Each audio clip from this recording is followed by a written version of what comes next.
প্রিয়তমেষু, জানি না কিছু, কোথায় কবে আছো অথবা নেই।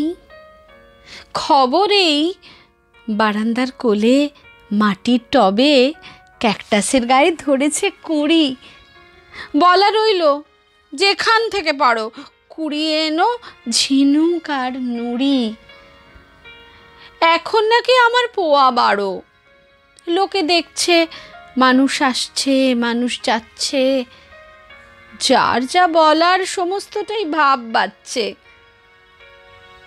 তুমি ভাবছো সারাটা দিন কেমন করে কাটাই?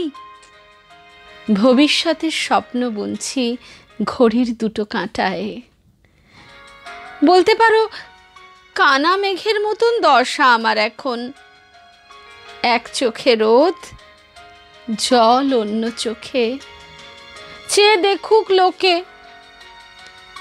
উঠি, এখন হয়েছে ঢের বেলা। আমায় নিয়ে হায় রে কালের এ কোন ছেলে খেলা। ভালোবাসার শুরু যেখানে, সেখানে কি হয় শেষও ক্যালেন্ডারে কিছু লেখেনি। পত্রপাঠ ফেরত ডাকে এসো। কবির নাম সুভাষ মুখোপাধ্যায়, কবিতার নাম যাও পাখি